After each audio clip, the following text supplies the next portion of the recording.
Eduardo, buen día. Leandro Gavín te saluda. ¿Cómo va? Buen día, Leandro. ¿Todo bien? Bueno, Eduardo, gracias por atendernos, ¿eh? Primero, te seguí, creo que lo habíamos incluso, te había mandado un par de mensajitos en un momento. Me pareció interesante, digamos, ya obviamente la discusión económica con respecto al minuto a minuto, el día a día, que va a pasar, digamos, abunda por todos lados.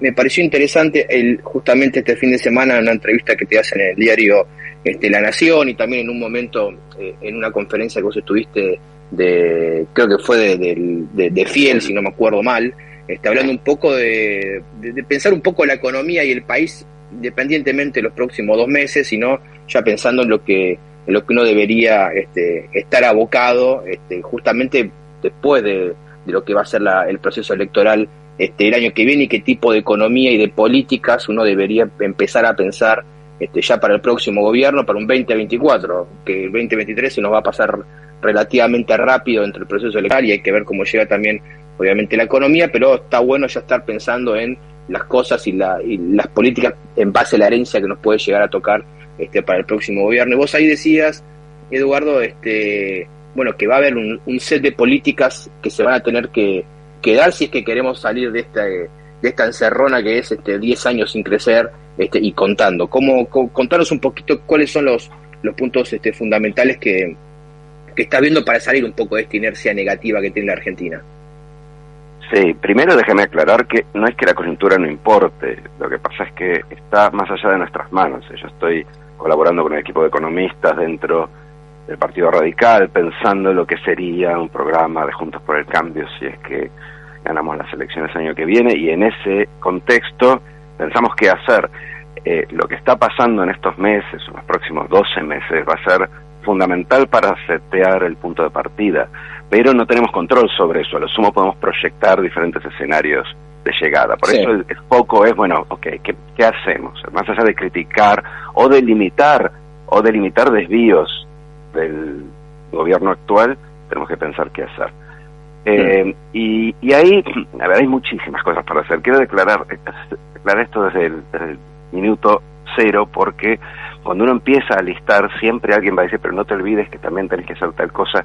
La lista es muy larga, yo la voy a resumir, básicamente porque estamos en una radio y no tenemos 2 días, pero la lista realmente es muy larga. El punto a destacar es que no hay una sola medida, ni un atajo, ni una creatividad disruptiva que te acorte el camino. O sea, tenés que hacer una batería de cosas. Si alguna de estas medidas o políticas no está en pie, las otras no son suficientes. Entonces, ahora sí, si vos tuvieras que listar las primeras medidas para estabilizar la economía, no estoy hablando de medio ambiente, ni de educación, ni de seguridad, estoy hablando de estabilizar la economía, deberías tener, para empezar, un ajuste de precios relativos que van a llegar, algunos adelantados y algunos muy importantes, muy atrasados, en particular tarifas y dólar. Después tenés que tener una balance fiscal, básicamente un balance fiscal que visione un déficit total cercano a cero, y en particular balance primario, porque hoy no tenés cómo financiar un déficit fiscal salvo con inflación. Y a estos niveles de inflación, poner más gasolina a ese fuego es muy frágil, es muy inestable, puede tranquilamente saltar de 100 a 200. Entonces, definitivamente no queremos ir por ahí. Entonces necesitamos consolidar las cuentas públicas de manera que no tengamos que emitir para financiarlas. Después necesitamos un programa monetario. Nosotros hace 20 años que no tenemos un programa monetario que nos diga, 20 años, pone 19 años, que nos diga cuál va a ser el tipo de cambio orientativo a la inflación a la que apuntamos, a las tasas de interés o los agregados monetarios. No tenemos esa guía. Hoy uno va al Banco Central, entrevista al banquero central, le pregunta cuál va a ser la inflación, cuál va a ser tu tasa de interés a futuro, y no hay respuesta. Entonces eso es fundamental, y ese plan tiene que ser un plan monetario antiinflacionario. Después tenemos que de alguna forma regular la inercia inflacionaria, porque aunque vos subas tasas de interés a niveles reales positivos, aunque vos balancees el déficit fiscal, igual la inflación tiene una inercia de arreglos, de reparación de precios relativos que hace que posiblemente tardes un tiempo en frenarla, salvo que la ayudes con un mecanismo de coordinación. Y ahí es donde funciona, si están las otras medidas en pie, funciona los acuerdos de precios y salarios que te ayudan a bajar un escalón en la tasa de indexación, básicamente tratando de indexar a futuro con algunas cláusulas de salida, cláusulas de escape, como para que nadie pierda en esta coordinación. Y por último, estoy hablando de las medidas mínimas, tenés que resolver el problema de financiamiento. Argentina no tiene financiamiento, no tiene cómo pagar sus deudas. Y acá hay una cosa muy importante que hay que resaltar y que los economistas a veces no resaltan lo suficiente. Las deudas son pagables si se pueden refinanciar. O sea, nadie paga sus deudas al vencimiento en su totalidad. Las refinancia, paga intereses, a veces paga parte del capital cuando tiene mayores ahorros, a veces endeuda más en periodos de recesión cuando los ahorros faltan, pero generalmente lo que se hace es refinanciar. Si Argentina no vuelve a los mercados internacionales o no recupera el financiamiento local en pesos, vamos a ir encaminados a un evento de crédito, a un default. Y en el default, el programa de estabilización simplemente no se sostiene. Así que te acabo de listar 5 medidas y después hay una serie de reformas que es como un pie de página, pero si seguimos, no, básicamente voy a chupar toda la entrevista respondiendo a la primera pregunta. Pero ves lo complejo que es, ¿sí? Ahí, Eduardo, vos señalabas dos, decías tarifas y dólar. Me imagino que, digamos, van a ser dos precios que hay que acomodar, que van a tener que acomodar. Dependerá de qué tan atrasados lleguen cuando transcurra todo el año que viene.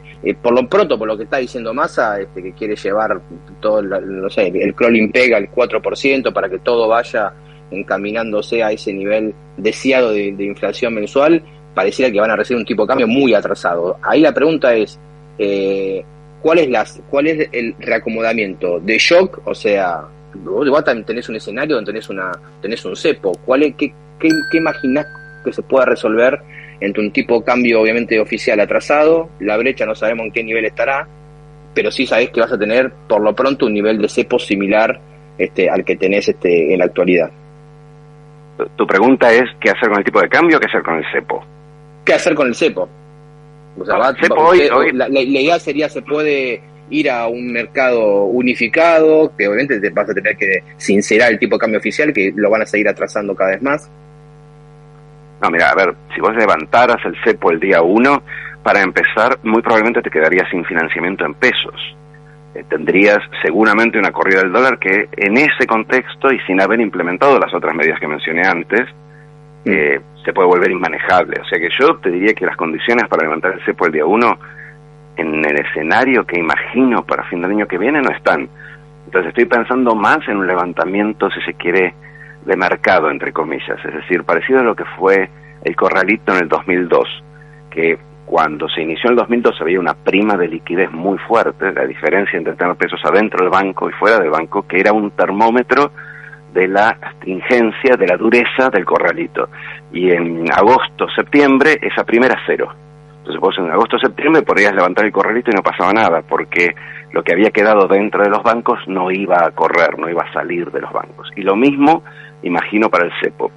Si vos hacés las medidas, implementás las medidas o los anuncios que acabo de mencionar, la brecha va a caer, tenés que ajustar el tipo de cambio oficial ciertamente, pero la brecha va a caer, y cuando la brecha sea de 10%, 15%, ahí podés abrir, porque en ese caso no tenés una corrida, una disrupción, un estrés financiero. Entonces tenés que esperar a que los mercados se acomoden a una apertura. Si abrís y te propones enfrentar el tsunami hacia el dólar antes de haber hecho las otras medidas de contención, me parece que es muy peligroso, y la verdad es que no tenés tiempo para estos ensayos, no vas a tener tiempo en el 24. Así que yo veo lo del cepo un levantamiento gradual y para que la presión cambiaria vaya acomodándose.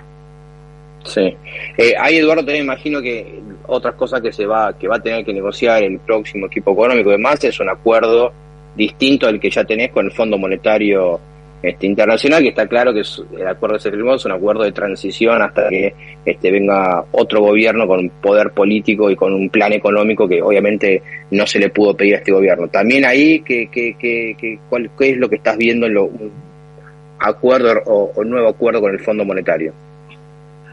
Ahí lo que vos decís es muy claro, o sea, cuando se preparó y se aprobó este acuerdo, incluso cuando se discutió en el Congreso, en la oposición fue muy claro, el planteo era un acuerdo para llegar al próximo gobierno. Básicamente, si uno mira las fechas, se da cuenta que está armado así, sin compromisos, pero aparte sin ningún derrotero que permita pagar esto en tiempo y forma según el cronograma pactado. O sea que ese acuerdo está para ser renegociado y no hay nada grave en renegociarlo, porque de hecho tener acceso a un financiamiento concesional, a un financiamiento de baja tasa como el del fondo, en la medida que no haya una incompatibilidad entre lo que ellos y nosotros queremos hacer, es más barato que salir a buscar financiamiento en un mercado que hoy no te presta ninguna tasa. Entonces, eso se tiene que renegociar. De hecho, el frente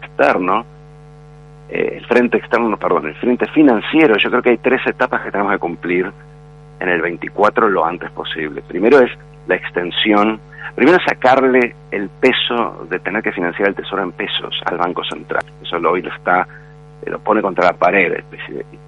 Necesitamos que el Tesoro vuelva a recuperar el acceso al financiamiento, de modo que no tenga que hacerlo como lo hace hoy a través del Banco Central. Después, entonces tenemos que tener un acuerdo, un manejo de pasivos en pesos. Eso es inevitable. De hecho, ojalá lo haga este gobierno, porque esa es una tensión financiera que es como una amenaza constante. Después tenemos que tener un acuerdo del fondo que esté de alguna forma, que sea una plataforma para que nosotros podamos volver a los mercados internacionales, es decir, que nos permita hacer algunos manejos o gestiones de deuda externa que no sean un default, que sean compra-venta, buybacks, canjes voluntarios, que nos permitan abrir la puerta del financiamiento idealmente a principios del 2025. Entonces, el acuerdo con el fondo tiene que ser un acuerdo no para zafar, tiene que ser un acuerdo que de alguna forma convalide lo que van a ser las líneas del programa macroeconómico del próximo gobierno. Entonces es muy importante esa negociación, y es importante también convencer al fondo de que avale las decisiones de política macroeconómica del próximo gobierno. No es la idea que el fondo nos diga qué hacer, ni mucho menos. Sí.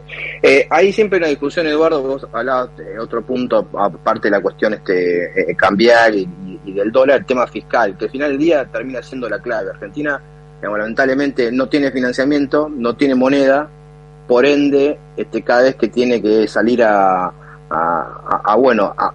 pagar las cuentas, lo hace con más inflación, ¿no? Vos tenés una situación donde el mercado, después del canje de Guzmán, ya lo tenía cerrado, lo tenés más cerrado que nunca, y el financiamiento en pesos, también muy complicado. Veremos en qué momento ya se le está complicando a este gobierno el roleo de la deuda en pesos. Hay que ver cómo sigue la película, pero la cuestión ahí fiscal, para no depender tanto del financiamiento, y aparte porque obviamente el Estado tiene que ordenar sus cuentas, es clave. Vos ahí decías, tenemos que ir a un escenario de, no sé si era de superávit o de déficit cero o de algo por ese lado.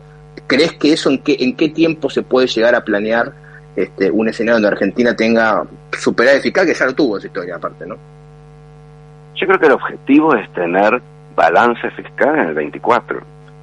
Si después, más adelante, y por mérito de las políticas macroeconómicas y del propio crecimiento del país, existe financiamiento a tasas razonables para tener un déficit de 1 o 2%, con un déficit justificado, un déficit que no sea expandir de manera estructural el gasto, sino que sea, por ejemplo, financiamiento de inversiones. Entonces se verá como muchos otros países, muchos de ellos desarrollados, que mantienen un déficit de manera sustentable. Lo mantienen porque tienen financiamiento a tasas muchísimo más bajas que las que tenemos nosotros, pero todavía no estamos ahí. Entonces el primer paso es, si no hay financiamiento, no tenemos que tener nada para financiar. Entonces el objetivo es tener balance fiscal el año 0, que sería el año 2024, ¿sí?